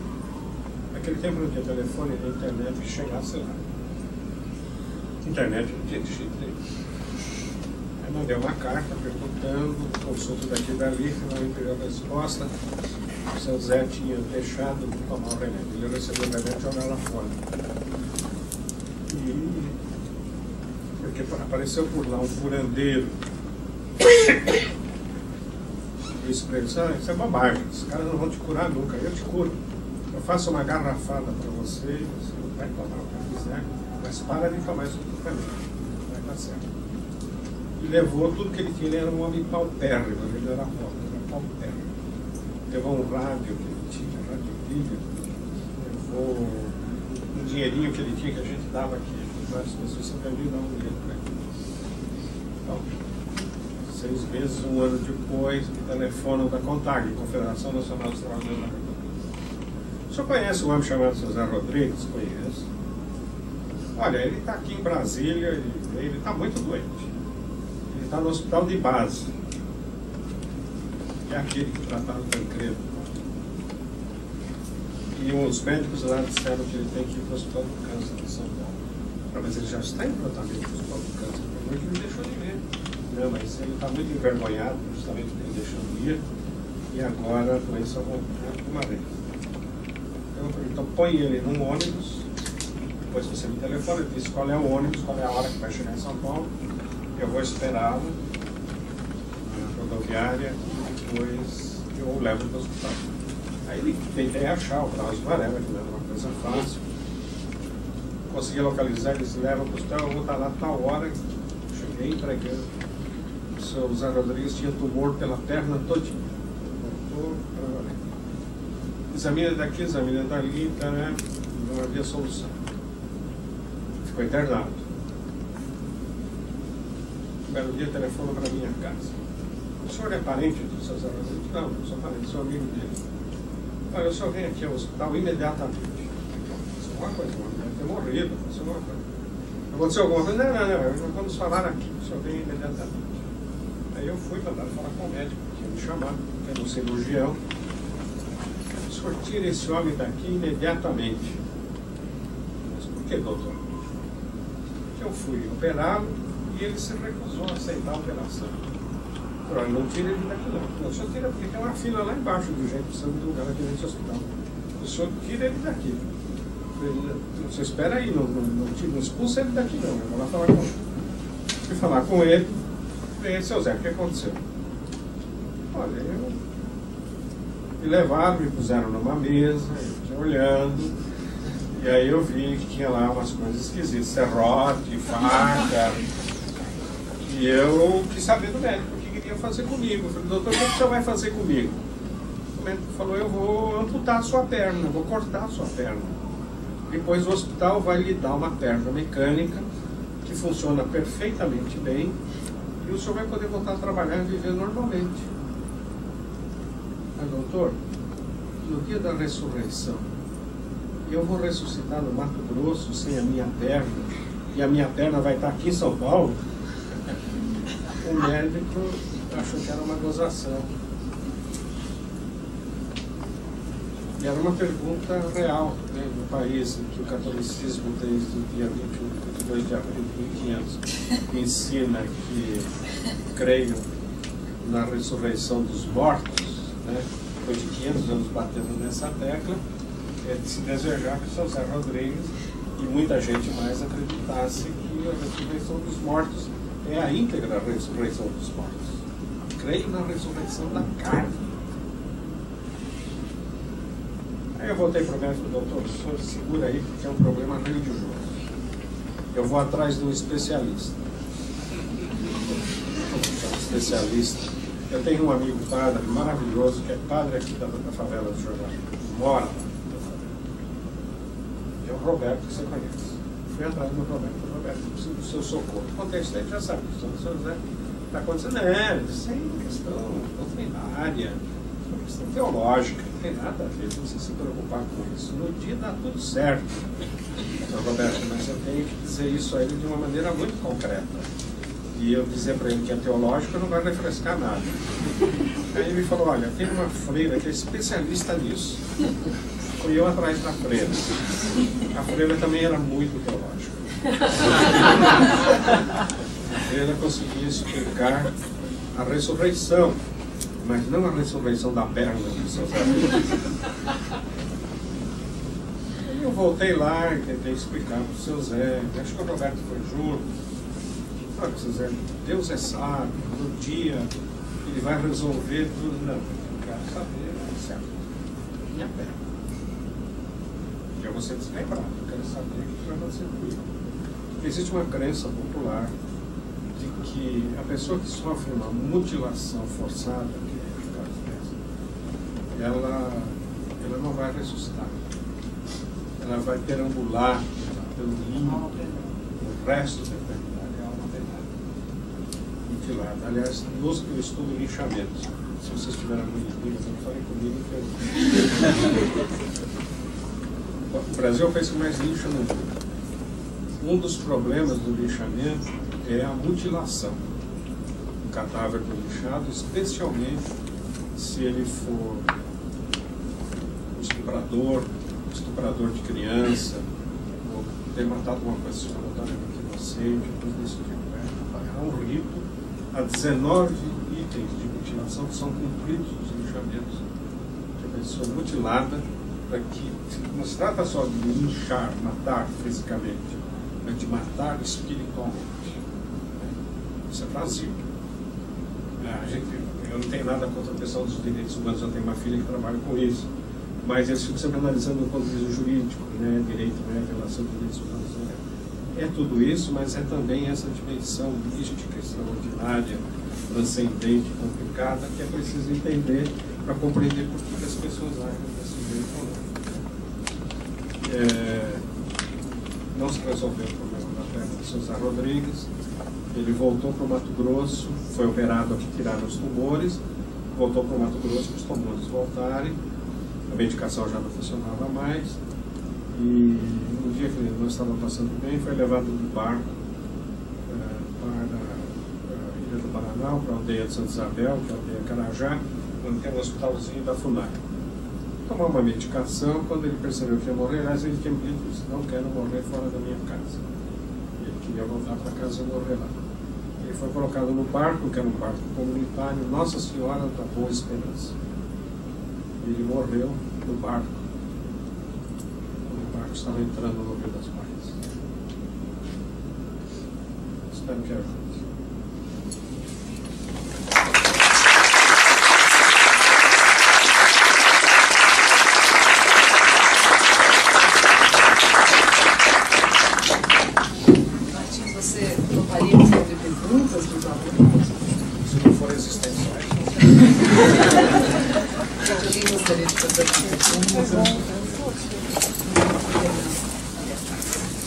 Quem mais? Vamos ver se tem. Começa com o Renan. Vamos lá, Renan e o Caio. Tá, é só um pouquinho existencial, eu acho. Só um pouquinho? Só um pouquinho. É o seguinte, eu li o texto que a Fraia tinha indicado e fiquei muito intrigado com a capacidade de recuperar o cotidiano através da memória. Mas tem um outro texto seu que eu leio com muita frequência, que é o Dia da Caça. E ele me intriga muito, porque quem lê o texto parece que você estava acompanhando ali o ferramenteiro na história toda. Só que tem a questão que eu sempre me pego nela, que é sobre o fato de trabalhar com uma história que foi capturada por um processo, enfim. Se o professor tivesse a vontade de falar um pouco, algum caso sobre como é trabalhar com um processo penal, me aliviaria. Você não está com nenhum problema. Não tem um problema. Tem um problema, trabalhar com processo na pesquisa.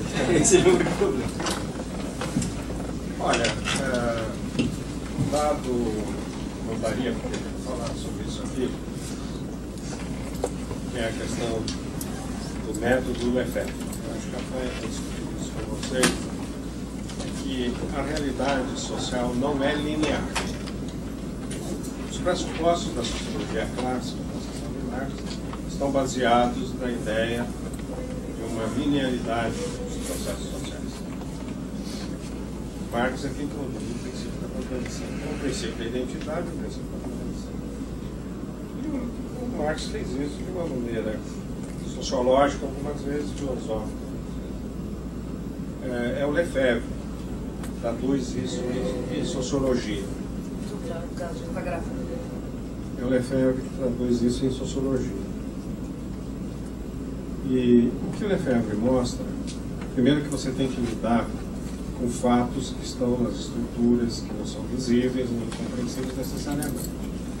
Você tem que lidar com o fato que as pessoas interpretam o que elas estão vivendo, que não é necessariamente aquilo que o sociólogo pode ver. Aquela discussão dele sobre o espaço, do espaço concebido, do espaço percebido, do espaço vivido, é preciosa, porque é produto de um trabalho de campo, de uma etnografia. Ele foi motorista de táxi para poder fazer observação sociológica sobre o espaço. Então ele descobriu que foi motorista de táxi em Paris. Descobriu que existe uma Paris de quem projetou a cidade de Paris, que é uma cidade repressiva. Ela é feita toda para concentrar toda a movimentação na Étoile. Ela é produto, a Paris atual, é produto de uma reação política à Revolução de 1871, a Comuna de Paris. Então tudo foi feito para que se houvesse novas manifestações de rua, a população seria cercada, empurrada, iria parar na Étoile, seria massacrada, presa, enfim. É uma cidade do controle social. Uma certa análise sociológica ficaria por aqui, falaria mal da política, analisaria o caráter repressivo, como a cidade, papapá, aparelho. Mas ele queria saber também como é que as pessoas percebem a cidade. Não bate com o que o arquiteto, o urbanista tinha na cabeça quando fez a cidade. Elas percebem essa cidade de outra maneira. Elas percebem vendo brechas que o urbanista não viu. pessoas criam brechas. Existe a cidade vivida, que é a cidade que a sua vida pessoal, a vida das coletividades, entra em contradição com os rumos que a cidade traçou para o seu viver. Por exemplo, você vive de maneira infeliz esse desenho da cidade. Esses desencontros de espaço concebido, percebido e vivido mostram que não há essa uniformidade que nós estamos pensando. Mas não se trata de uma mera contradição lógica, se trata de uma contradição vivencial. Então, claro, o Lefebvre depois vai desenvolver a ideia de que a tendência natural da sociedade e dos poderes que organizam e regem a sociedade é no sentido de capturar todas as brechas que se abriram. Todas as tentativas de escapar desse cerco, né? Não só na cidade, em tudo, nas instituições, etc., toda tentativa de escapar acaba sendo institucionalizada. Assim, um bom exemplo é o Che Guevara. O Che Guevara foi uma figura satanizada, um grande inimigo do capitalismo dos Estados Unidos, etc., etc. Mataram o Che Guevara e canonizaram o Che Guevara. Hoje o Che Guevara, nos Estados Unidos, no mundo inteiro, é camisas, a figura do Che, aquela foto famosa dele, etc. No Brasil, mataram os índios e hoje as pessoas se orgulham da origem indígena. Nome de índio nas ruas, às vezes o nome errado, como essa rua Caiovas, que não é nem Caiovas nem Caiovas, é Caiuá, né? Botaram o nome dos ignorantes, não conhecem Nhangatu, botam o nome errado na rua. Mas enfim, fazem monumentos ao índio e por aí. Então há uma tendência nesse sentido.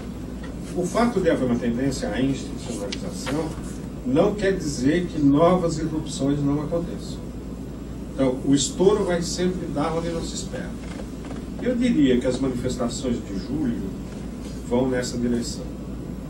Eu não sei se tem muito petista aqui, mas o que aconteceu foi que o PT chegou ao poder como, ao contrário, toda a utopia petista, que é lindíssima, como um partido da ordem.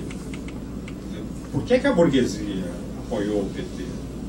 Apoiou o PT porque precisava que alguém mantivesse um certo controle sobre a inquietação das massas, as greves, as ocupações de terra, tudo aquilo que desordena a sociedade, né? Houve sim um interesse dos bancos, do capital financeiro internacional, de todo esse pessoal, em que o PT chegasse ao poder. O PT tinha que chegar ao poder.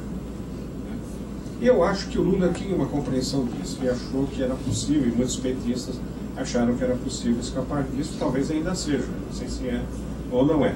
Mas uma das coisas que aconteceram foi a instrumentalização dos movimentos sociais, que estavam todos na mão do PT. O PT que percebeu, que teve discernimento para perceber a importância desse novo sujeito político na história social brasileira e política brasileira, que é dos movimentos sociais. Os partidos não funcionavam. Funcionava era o povo organizado em movimentos sociais, fazendo demandas tópicas, bem definidas, militando, atuando, reivindicando, questionando, parando e tudo mais. Mas os movimentos sociais foram instrumentalizados. O PT é conhecido como o partido dos movimentos sociais. Bom, e aí a questão é, onde a inquietação social vai se manifestar? Porque imaginar que um partido popular ou de esquerda vai ter o controle absoluto, vai atender às demandas efetivamente populares, todas elas, vai ter discernimento, não é verdade, porque o partido tem que conciliar com o grande capital. Está conciliando. Não tem como. A hora que não conciliar, ele cai. Essa é a verdade. Não existe. Acabou a Guerra Fria, acabou a época possível da Revolução Socialista no modelo do século XIX. Isso acabou. É uma nova. O capitalismo tem uma vitalidade que tem que ser compreendida. E, portanto, se alguém quer fazer militância, tem que compreender suas brechas, as suas fragilidades. E as quebras não se dão onde a teoria diz que acontecia. Se dão em outro lugar. Eu acho que essas não foi só aqui, manifestações na Inglaterra, 2 anos atrás, ou 3, na Alemanha, nos Estados Unidos também a coisa explodiu, como as manifestações de 68 na França e em outros lugares. As manifestações explodiram onde não se imaginava que explodiria. Esperava-se que a classe operária fosse explodir o sistema, e foi a classe média que estourou parcialmente o sistema, exigindo um novo reordenamento. A sociologia serve para isso, justamente para poder acompanhar onde as tensões se manifestam não para funcionar como delatora dos movimentos sociais, dos movimentos coletivos, mas justamente interpretar a dinâmica da sociedade. Mas aí a pergunta dele é como isso nos processos. A gente tem processos criminais que, em princípio, são institucionalizados. Tá? Então, acho que a tua pergunta era um pouco isso. Quer dizer, como explorar isso que escapa? Sim ou não? Diga. Não, entendi um pouco a resposta. É procurar aquilo que escapa à tentativa do processo. Sempre alguma coisa escapa. Sempre existe. O Lefebvre fala na insurgência. Né? E, num certo momento, as grandes mudanças políticas no mundo contemporâneo vão depender da coalizão dos resíduos que se expressam nessas insurgências. Isso significa uma outra modalidade de concepção política que não a que está chapada desde o século XVIII, do século XIX. Uma das manifestações de resíduo desse tipo aconteceu aqui. Acho que foi nesse correto. Eu sempre conto a história, eu adoro isso, lamento profundamente que tenha acontecido. Nós tínhamos acabado de sair dos barracões, depois de expulsos da rua Maria Antônia, vamos parar nos barracões da cidade universitária. E em 69, depois de alguns anos, conseguimos que fosse construído esse prédio, que é um verdadeiro horror arquitetônico. Os arquitetos que fizeram isso deviam morar no prédio durante um ano. Se eles sobrevivessem, o apídice seria dado. Porque é um prédio pré-fabricado, certo? Tinha uma sala, agora desapareceu, mas tinha colunas no meio da sala. Então ficava o aluno assim. E o professor também. A parede branca, só as colunas cinzentas. Essa parede. Um dia eu estou chegando para dar aula, alguém tinha escrito em cursivo, com spray, letras vermelhas, maravilhosas, subversivas. Parede, eu te livro dessa brancura. Isso chama de uma manifestação da cultura do subterrâneo. É uma coisa que aparece onde não se espera. Essa parede era um subterrâneo, que ninguém tinha percebido. E um subversivo foi lá, muita lucidez, e fez parede, ele emporcalhou a parede com uma frase maravilhosa, e era tão subversivo que na mesma semana a parede voltou a ser branca. Então há muito disso. Acho que os sociólogos têm que aprender a ver essas. Antes de mais nada, eu queria expressar minha admiração pelas pesquisas que o senhor faz e pela ideia muito importante que eu acho que falta muito para os sociólogos contemporâneos, de humildade. Acho que eu vejo, assim, eu sinto que precisamos aprender a ser humildes em frente ao nosso campo. Eu sempre assisti a palestra na abertura do Congresso de Sociologia lá em Salvador, e eu percebi esse apelo muito forte. Eu acho isso muito importante para a gente assimilar. Eu queria fazer um comentário, como o que o senhor comentou sobre o que se chama de superstição, né, aqui no Brasil, como isso me fez pensar na situação da minha sociedade, porque eu sou da Rússia. E eu fiquei pensando sobre a superstição como, né, porque a Rússia, a sociedade russa, até hoje, é muito, assim, tem coisas que não dá para acreditar. Por exemplo, as pessoas jovens, as mães de 20 anos, acreditam hoje em dia que não pode fotografar a criança até ela fazer 1 ano de idade, porque alguém vai ter uma olhada. Então, o gato preto atravessando a rua, essas coisas cotidianas dia a dia, eu mesmo, quando eu saio de casa, esqueço alguma coisa, eu volto, eu sempre olho no espelho. Eu me pergunto por quê? Como que isso vai me ajudar? Né? Não é uma coisa muito embutida na nossa sociedade até hoje. Então eu fiquei pensando em uma outra perspectiva sobre isso, né? Como foi aquela luta contra qualquer tipo de religiosidade que aconteceu depois da Revolução, como isso foi canalizado né, num processo que não dava mais para controlar, e até hoje está embutido nessa sociedade que já é moderna, vamos dizer, mas é tão tradicional nesse ponto. Eu estive na União Soviética no fim do regime. Fui para um seminário na Academia de Ciências da União Soviética. E eu fui como membro de uma delegação italiana. Por uma razão simples, eu falo italiano. Me convidaram. Era de sociólogos, teólogos, havia juristas. E tinha havido um certo contato com Gorbachev, que havia participado de um seminário, do qual eu também participei, que era uma figura interessante, aberta, que compreendia aquele momento, diferente de algumas figuras históricas do regime. Mas uma das coisas que alguns membros fizeram foi ir a Zagorsk, que é um centro religioso importante da Igreja Ortodoxa Russa, para conversar com o arquimandrita da Igreja Ortodoxa. E nós fomos. É uma fortaleza, uma cidade fortaleza, e dentro inúmeras igrejas.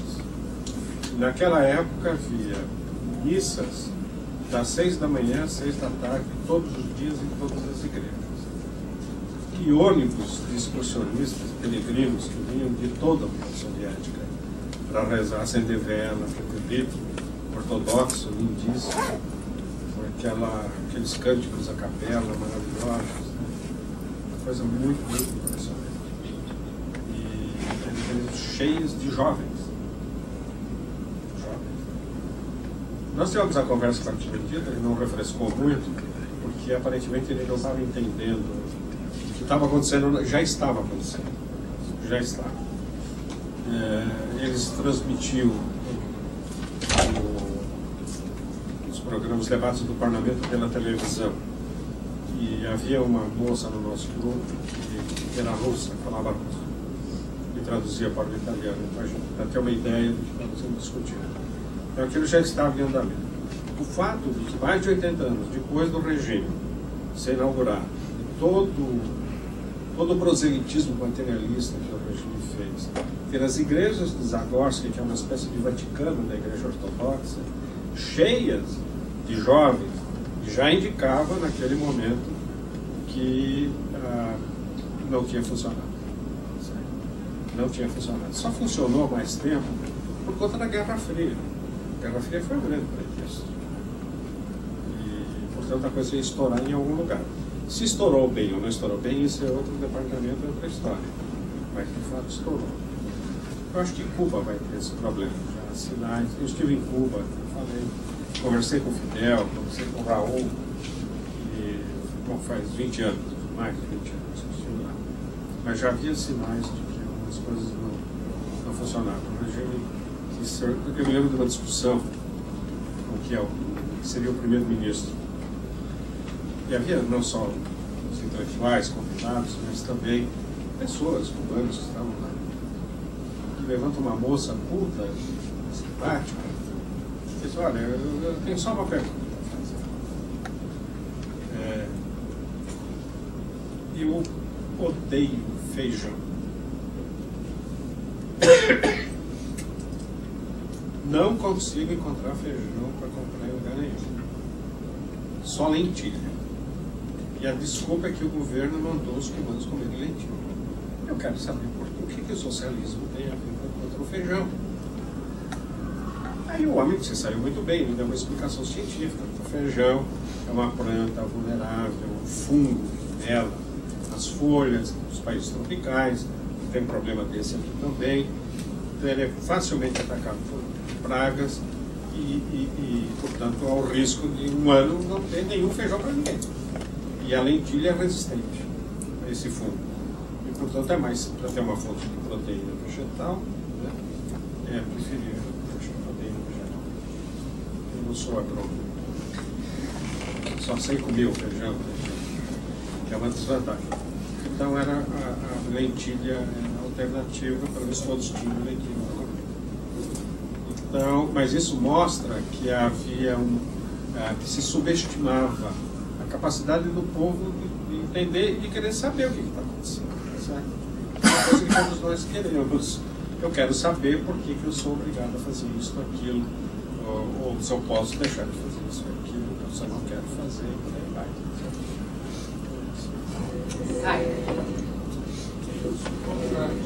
Eu sou, ao longo da sua fala, logo no início, falando da história da flor e de como o seu contato com os campos foi através das flores, foi o que me causou mais curiosidade.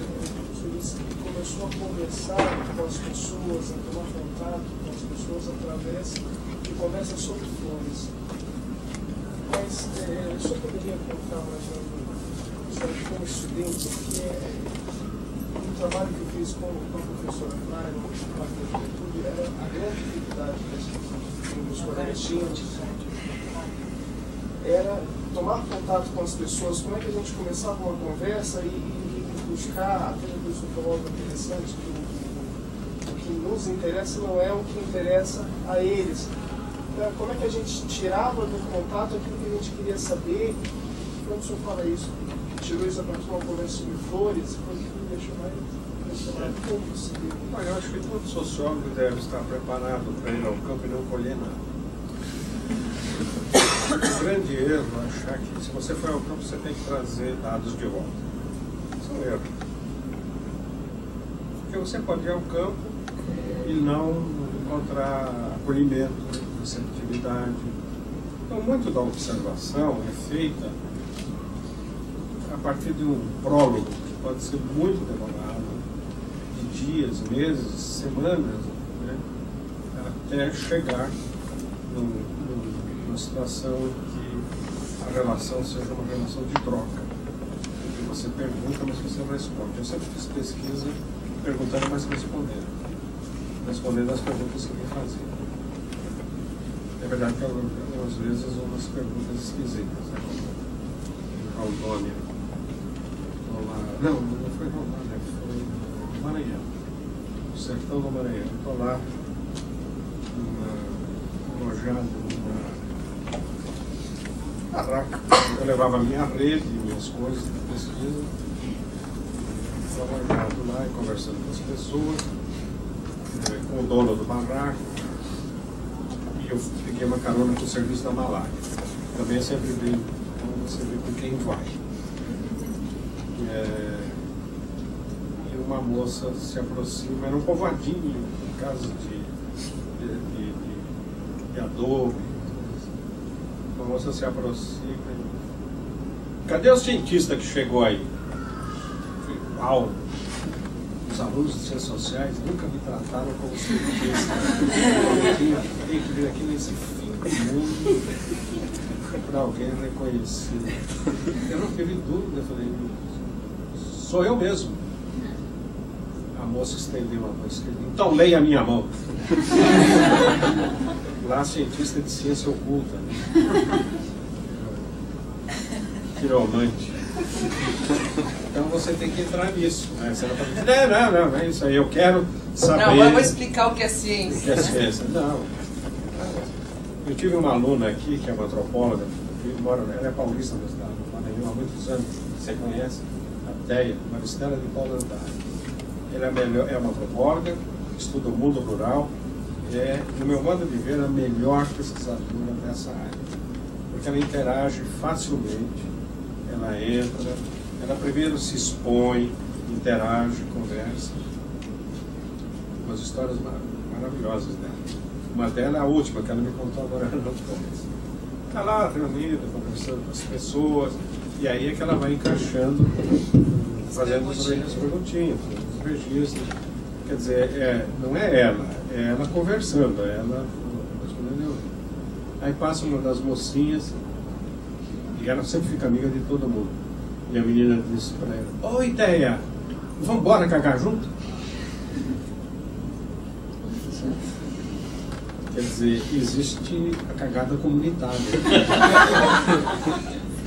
que é uma coisa que eu, na pesquisa na Amazônia, tem um banho comunitário. Você não toma banho sozinho, por muitas razões. Eu não vou nem explicar aqui, vou passar horas explicando. Mas em alguns lugares é numa curva do rio, de um lado as mulheres, da curva, do outro lado os homens.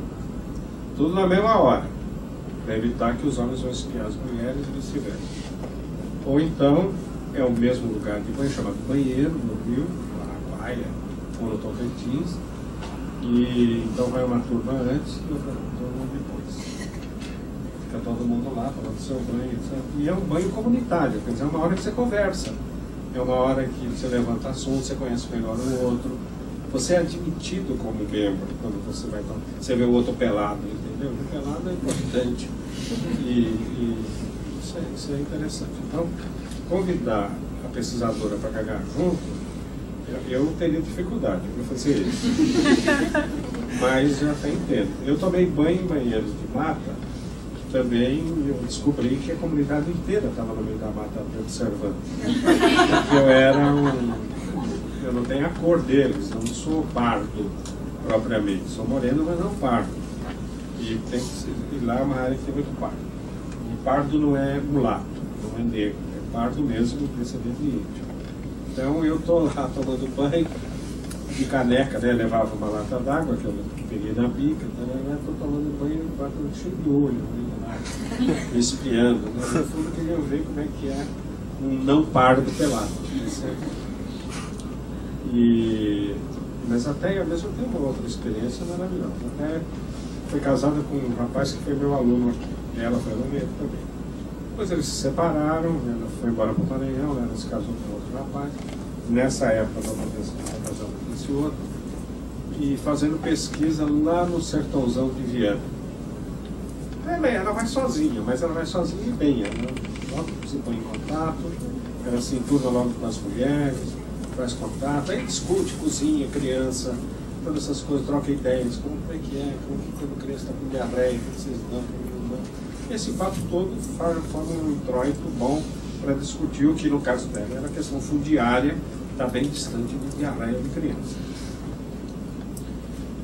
E aí o pessoal nesse lugar estranhou, porque disse que eu moraria sozinho, andando aqui, né? Você é casada? Ela falou: eu tenho um companheiro. Tem filho? Não, eu não consegui ter filho, não consigo ter filho. Você tem que falar com o Bilibeu. Aí levaram ela na casa de um senhor, seu Roxo. No Maranhão, os negros não são negros, nem pretos, são roxos. Está mais de acordo com a cor, certo? O seu Roxo, eu conheci esse senhor Roxo com ela. E o seu Roxo tem um santo, o Bilibeu, que fica num oratóriozinho em formato de caixão de defunto, dentro da casa. E as mulheres que não têm filho vão lá prestar homenagem ao Bilibeu. Desabotou a calça do Bilibeu, ele se veste com terninho igual a gente, todo moderno, chapéuzinho e tal. Ele desabotou a calça para ver o pênis do Bilibeu, que é uma divindade africana, provavelmente um santo da fertilidade, uma divindade da fertilidade, porque não está no chamado de São Bilibeu, mas não está no arqueológico católico. E o pênis do Bilibeu é enorme, é imenso.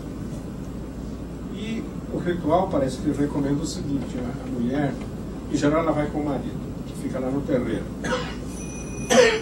E a mulher faz um elogio do pênis do Bilibeu, comparando com o do marido e depreciando o do marido. Claro, ela engravida, aquela titica lá, o que ele quer. Bom, a Teia foi casada 2 vezes, anos casada, tentando nada. Um mês depois a Teia está grávida.